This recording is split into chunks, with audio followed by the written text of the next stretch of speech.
I am here for Lisa Nichols' Speak and Write to Make Millions. I think that's what it's called, conference. It was gifted to me by my business advisor, so I'm here for that for the weekend. We are in between sessions, which is why I still have my name tag on. So I figured I would do an update from here because I like to switch it up and change the scenery. And I thought you guys might like my view, which is awesome. I'll show you really quick. Isn't that just amazing? Such a beautiful view. I'm on the 37th floor, guys. So anyway, back to our update. This week's update is about a book called It Starts With the Egg by Rebecca Fett. And I guess the subtitle says, How the Science of Egg Quality Can Help You Get Pregnant Naturally, Prevent Miscarriage, and Improve Your Odds in IVF. So, as you guys know, back in June when I did testing, pre-IVF testing, all my tests were bad. And when I redid them in September, they were all really, really good, back to being in the normal range again. And I talked a little bit about things that I did. And even though, like I said in that video, I think the improvement is basically just God blessing me. But I did make some changes. And the main changes that I made were things that I read in this book.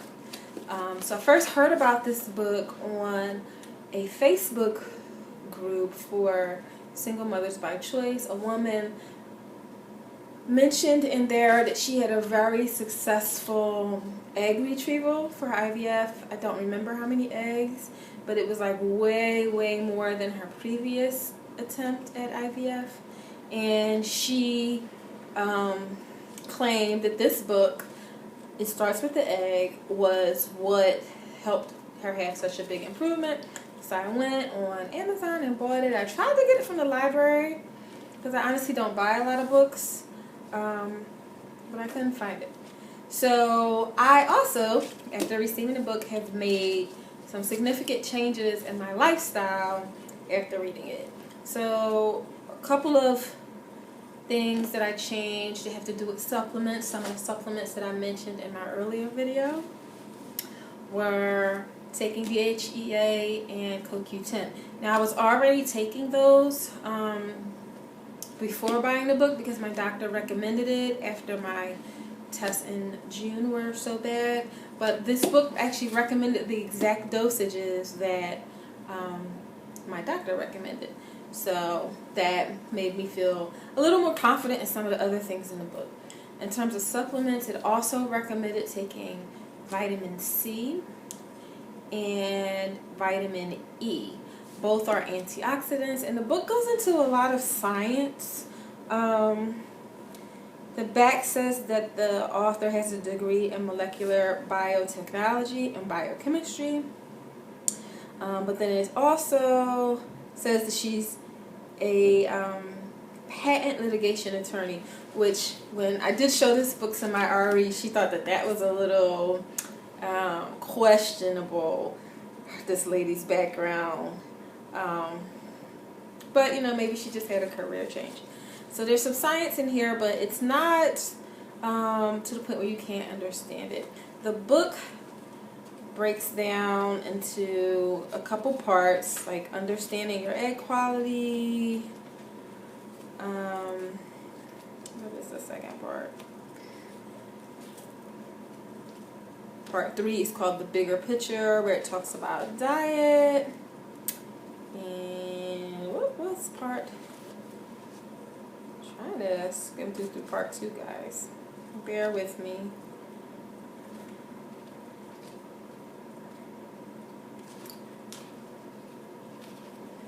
Bear with me. Oh, wait, there it is. part 2 is about how to choose the right supplements. So I read, I would say, a good 75% of the book. I did not read the section. They have a section about male factor infertility, or things that men can do to improve their sperm counts, motility, and all that. But since I'm going the single mother by choice route, I did not think that applied to me, so I didn't read that. But this shows that this is a good book for people who are trying to conceive old school with a partner.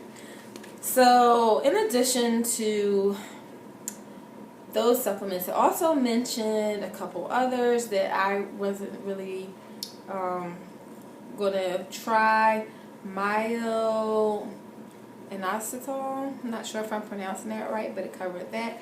It also covered melatonin for IVF prep, and I was curious about that. Or let me rephrase that, not for IVF prep, but for the beginning part of your IVF stimulation stems, the first needles you give. But I asked my nurse about this, and she said no, that they don't recommend the melatonin. So I won't be doing that, because I don't want to do anything that is like the opposite of what my doctors want, because I do trust them. The back of the book has a lot of notes to the reference in the different studies and whatnot.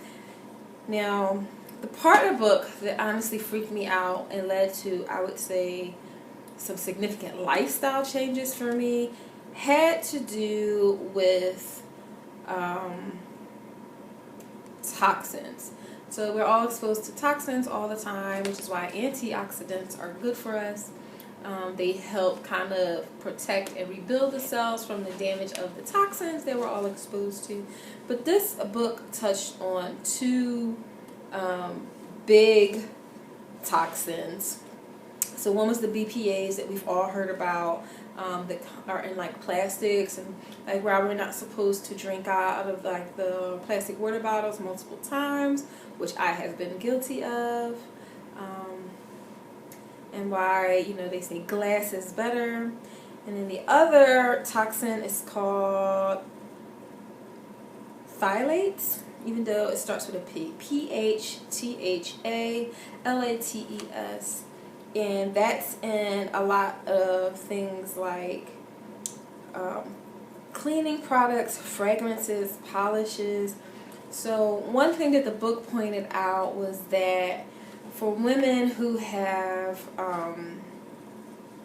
unexplained infertility, which is the label they gave me, which I honestly still am not claiming that for myself, but they had some research shown that women who have had unexplained infertility, meaning they don't have like PCOS or a tube defect or fibroids causing problems or endometriosis, and basically the doctors cannot explain why you've not been able to get pregnant. This book points to a couple of studies that show that women who have that unexplained infertility often have higher levels of toxins in their body. So perhaps the toxins are interfering. So I have taken steps to eliminate some of those toxins. So I switched to glass bottles, and like with the exception of, being at an event or something where they give you a bottle. For example, I'm at this conference now and I have a regular plastic bottle of water because I've not seen glass bottles for sale, and I didn't want to travel with my bottles on the plane and everything. But basically, other than that, I'm only drinking out of glass bottles. I'm no longer eating off of plastic plates. I'm eating either paper or it's like regular, like china. I'm no longer using any plastic silverware. So, when I take my lunch to work, I have a regular fork and a regular spoon. So my lunch bag has gotten so heavy now with like all this glass. I switched my Tupperware to BPA free, but the book even cautioned that BPA free isn't even as safe as we want it to be, because very often they switch to just other chemicals that we might not yet know the effects of. So I do have some glass Tupperware that I use. So some days, you know, I'm taking food to work and it's like 2 glass water bottles, glass Tupperware, you know, regular silverware. And my bag is so heavy now, but you know, what can we do? In my beauty routine, I have stopped using my normal face washes and body washes, and I've switched to things that I get at Whole Foods that are, I believe, the face wash is organic. I don't know that I think probably the lotions are too, I'm not sure, but pretty much when I look at the ingredients list, it doesn't have those I'm saying it wrong, phthalates? Or phthalates? Whatever I just said earlier. It doesn't have those in there. I even bought nail polish that does not have that in there, or formaldehyde, which I think was something also in nail polish. I've not gotten a pedicure in a while, which is really embarrassing for my feet, but at least it's getting cool, so I'm not wearing sandals anyway.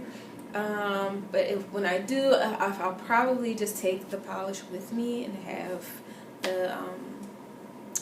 the nail salon person use mine instead of theirs. I've switched my deodorant to Tom's, which is more natural, though it doesn't seem to work as well, so I have to usually apply it again later on in the day. And my hand soap I changed. I don't use regular hand soap anymore. Found one that is made from like natural ingredients, no chemicals. And then I bought 2, so I brought my own hand soap to work, which I find a little embarrassing because I feel like whenever I pick up the hand soap, it's like I might as well be carrying a sign saying going to the bathroom. But it's what I'm willing to do. So, and I also changed my dishwashing liquid because I unfortunately do not have a dishwasher, so I have to wash my dishes by hand. So I don't want my hands soaking in the water with the dishwashing liquid that has all the chemicals in it. So, let me forget. The biggest change and the most difficult change is I am not relaxing my hair, which in a way makes me sad. I am not a person who wanted to go natural. I think a lot of girls with natural hair have really great hairstyles, but I just don't necessarily want to wear my hair natural, and I work out a lot, so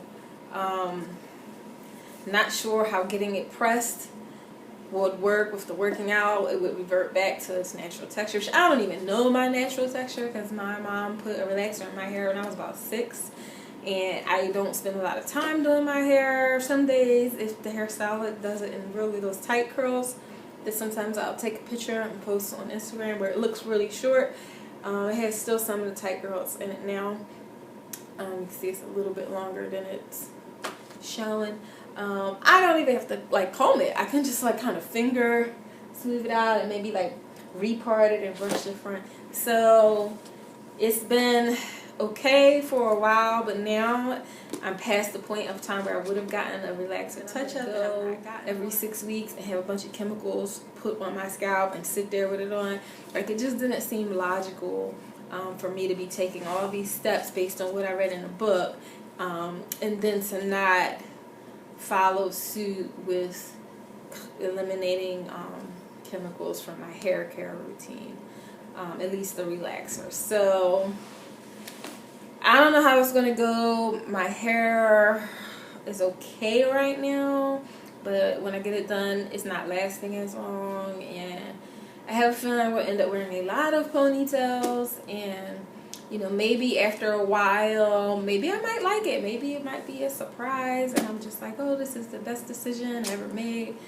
Maybe I'll feel that way in, 6 months or a year, because once I get pregnant, I probably will continue to not get the relaxer for a while, and continue to avoid the toxins, at least until I'm, kind of significantly into the pregnancy.